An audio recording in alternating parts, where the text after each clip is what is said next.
El 27 de febrero de 2026, en Mazatlán, Sinaloa, una mujer fue encontrada muerta dentro de su propia casa. No era funcionaria pública, no era política, no era celebridad, era madre. Su nombre era Rubí Patricia Gómez Tagle, tenía 38 años y desde hacía meses vivía en una búsqueda que no le daba tregua.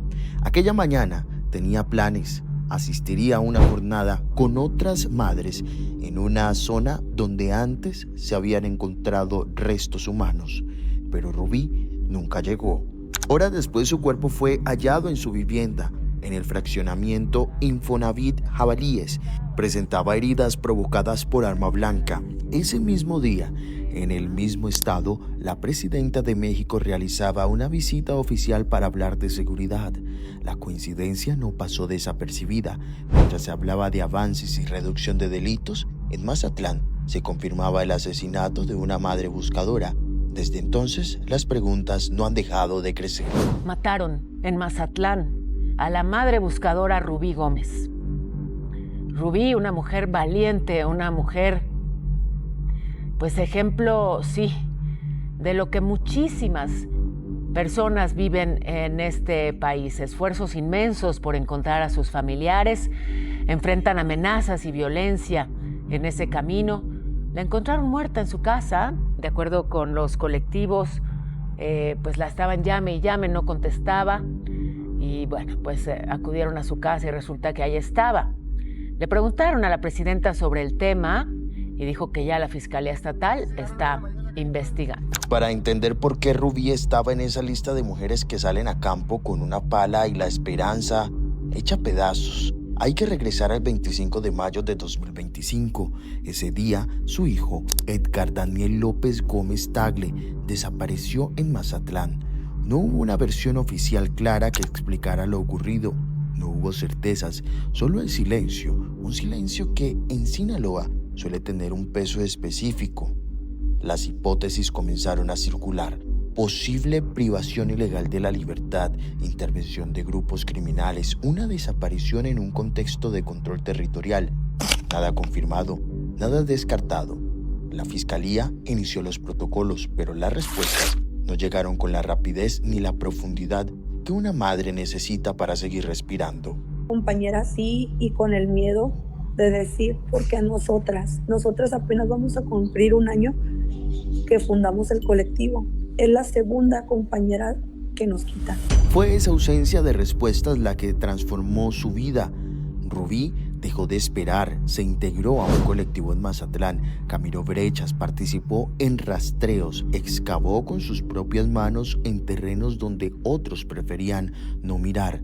Como miles de mujeres en México, entendió que si quería saber qué había pasado con su hijo, tendría que buscarlo ella misma. Las madres buscadoras se han convertido en uno de los símbolos más potentes y más vulnerables de toda esta crisis de desapariciones en el país, y Rubí era una de ellas.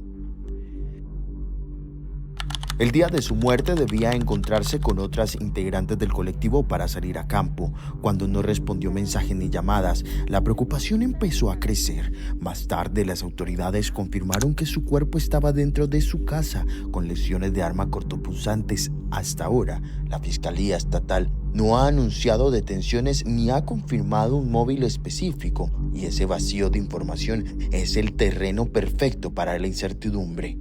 Frente a este momento tan grave, lo que ha ocurrido no puede normalizarse, no puede convertirse en una nota más, no puede quedar en silencio. Por ello, solicitamos a todos los colectivos, en cada municipio se convoca a una rueda de prensa para condenar públicamente el asesinato de nuestra compañera y exigir justicia inmediata. ¿Qué ocurrió en las horas previas? ¿Recibió alguna llamada o mensaje antes del ataque?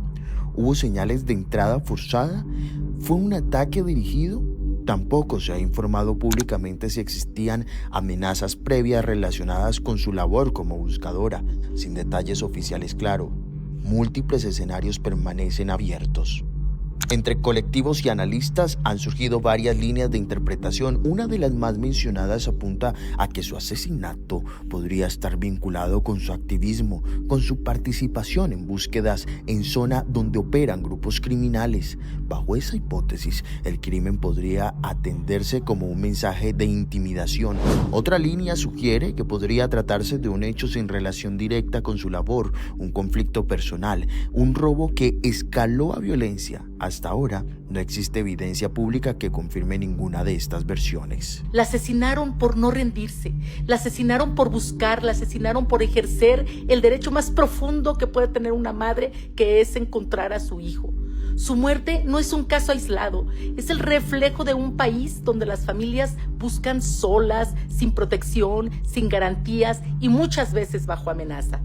Lo único comprobable en el contexto es que desde 2011, al menos 30 familias de personas desaparecidas han sido asesinadas en México según organizaciones civiles y al menos 11 eran madres buscadoras. Solo en 2025 se reportaron varias agresiones letales contra personas dedicadas a la búsqueda.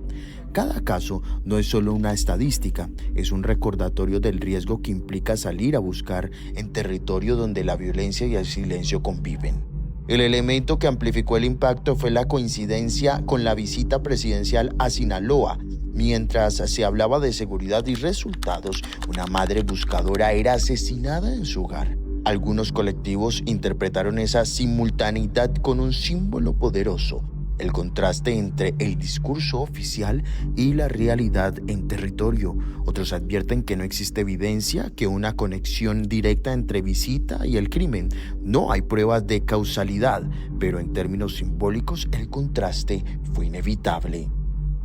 Hoy el caso Rubí Patricia sigue bajo investigación. No hay responsables anunciados públicamente. No hay móviles confirmados. Su hijo continúa desaparecido y la pregunta que queda suspendida es incómoda y profunda. ¿Qué tan seguro es buscar a un hijo desaparecido en México? Mientras esa pregunta no tenga una respuesta clara, la historia de Rubí no será solo un caso de true crime. Será el reflejo de una realidad que sigue abierta.